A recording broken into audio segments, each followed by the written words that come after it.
جو عورت اپنے شوہر کی اس بات کو چھپا لے تو پھر قیامت کے دن اور قبر میں بھی ایسی عورتیں خوش رہتی ہیں اور مسکراتی رہتی ہیں۔ اکثر و بیشتر ان کے شوہروں کے اندر ایک پرابلم ہوتی ہے جو وہ غلطی کرتے ہیں۔ کچھ عورتیں تو ایسی ہوتی ہیں کہ ان کی اس غلطی کو لوگوں میں بیان کر دیتی ہیں اور اس چیز کو نہیں چھپاتی ہیں، تو ان کا اس چیز کا وبال ان عورتوں کے اوپر بڑا خطرناک ہوگا۔ بہت ساری عورتیں ایسی ہیں جن کے شوہر کچھ غریب ہوا کرتے ہیں اور جن کے پاس پیسہ نہیں ہے، بہت اچھا بزنس نہیں چل رہا ہے، کاروبار نہیں چل رہا ہے، تو وہ جب اپنی بیویوں کے حقوق کو ادا کرتے ہیں، لیکن ظاہر ہے کہ جتنی ان کی انکم ہوگی، جتنی ان کی سیلری ہوگی، اسی حساب سے وہ اپنی بیویوں کے حقوق کو ادا کر پائیں گے۔ اب ایسا تو ہے نہیں کہ جو 300 روپے کمانے والا جو بندہ ہوگا وہ 2000-3000 روپے کا ایک سوٹ بیوی کو پہنا دے، ظاہر سی بات ہے۔ تو جو عورت اپنے شوہر کی اس بات کو کہ وہ کتنا، اگر کوئی کم بیشی رہ گئی،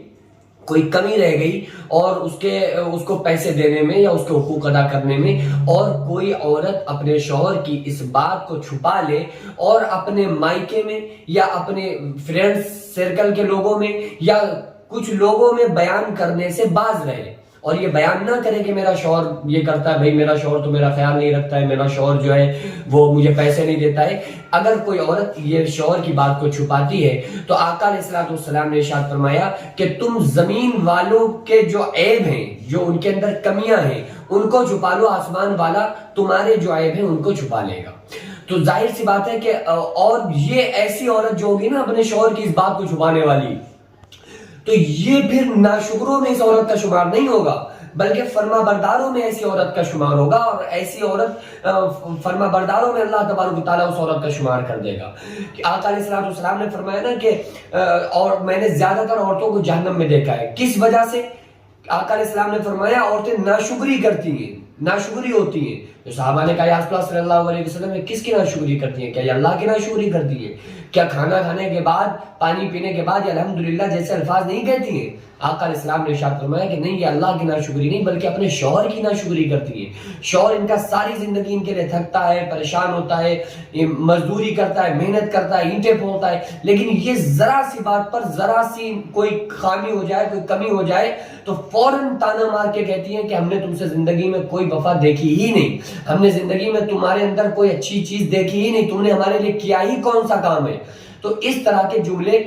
اجے ساری عورتوں کی میں بات نہیں کر رہا ہوں کیونکہ بہت جلدی لوگ عورتیں کہنا شروع کر دیتی ہیں کہ میں ایسا نہیں کرتی ہوں، آپ غلط بول رہے ہیں، سب کی بات نہیں، لیکن کچھ تو کہتی ہیں نا، وہ آپ بھی ایسے عورتوں کو جانتے ہوں گے کہ کچھ تو ایسی عورتیں ہوں گی جو کہتی ہوں گی، تو جو کہتی ہیں یہ میں ان کی بات بتا رہا ہوں جو کہتی ہیں۔ اور دوسری چیز یہ ہے کہ جو شوہر کی نافرمانی اگر کوئی بیوی کر رہی ہے تو یہ حقوق العباد میں مقدم ہے، سب سے پہلے شوہر کے فرما بردار بننا۔ آقا علیہ السلام نے ارشاد فرمایا صرف جو عورت 5 کام کر لے، میں گارنٹی لیتا ہوں، میں ضامن ہوں کہ جنت میں اس کو گھر لے کر کے دوں گا۔ 5 کام۔ پہلا کام آپ صلی اللہ تعالیٰ علیہ وسلم نے ارشاد فرمایا 5 وقت کی نماز پڑھتی ہو۔ دوسرا کام رمضان میں روزے رکھتی ہو۔ تیسرا کام اگر اللہ تعالیٰ نے اس کو پرسنل مال دیا ہے تو اس سے زکوٰۃ ادا کرتی ہو۔ چوتھا کام بد کردار نہ ہو۔ 5واں کام شوہر کی فرما بردار ہو۔ آقا علیہ السلام نے ارشاد فرمایا جو عورت یہ 5 کام کرتی ہوگی جب قیامت کے دن آئے گی تو جنت کے 8 دروازے کھول دیے جائیں گے اور اللہ فرمائے گا اے میری بندی جس دروازے سے چاہو اس دروازے سے جنت میں داخل ہو جاؤ۔ اب آپ سمجھیے کہ کتنی بڑی عورتوں کے لیے سعادت کی بات ہے کہ 5 کام کرنے کی بیس پر وہ عورتوں کو قیامت کے دن اتنا بڑا ان کو اعزاز ملے گا کہ اللہ تعالیٰ فرمائے گا جس دروازے سے چاہو اس دروازے سے جنت کے اندر داخل ہو جاؤ۔ تو یہ تو جو نیک عورتیں ہیں، جو تھوڑے سے بھی اچھے کام کرنے والی، اچھی فکر والی عورتیں، ان کے لیے اعزاز دیکھیے کتنا بڑا ہے۔ اور اگر کوئی عورت اپنے خاوند کی، اپنے شوہر کی نافرمانی کرتی ہے یا کوئی شوہر بیوی کے حقوق کو ادا نہیں کرتا، ایسا نہیں کہ اگر بیوی شوہر کی فرما بردار نہیں ہے تو بیوی گنہگار ہے، ایسا صرف نہیں ہے، بلکہ اگر کوئی شوہر بیوی کے حقوق کو ادا نہیں کرتا ہوگا تو قیامت کے دن اس کی بھی بڑی سخت گرفت ہوگی، اس کی بھی پکڑ ہوگی، اور پھر ظاہر سی بات ہے کہ اس کی وجہ سے بڑی مصیبتیں کریٹ ہوتی ہیں، بہت زیادہ مصیبتوں میں مرد ملوث ہو جایا کرتے ہیں. جس گھر میں عورت روئے گی، پریشان ہوگی اور پس رہی ہوگی اور بہت زیادہ روتی ہوگی، تو ایسے گھروں میں پھر برکتیں نازل نہیں ہوتی ہیں، بلکہ اللہ رب العالمین کے عذابات نازل ہوتے ہیں، بے برکتیاں نازل ہوتی ہیں. تو اگر یہ زندگی خوشگوار ہو جائے نا میاں بیوی کی، تو پھر اس سے نسلیں سدھرتی ہیں، پھر نسلوں کے اندر اسلام اور دین ان کے اندر آتا ہے. تو ہم لوگوں کو چاہیے کہ ہم اپنے گھر کے اپنے معاشرے کو کریٹ کریں. ہم کیا کرتے ہیں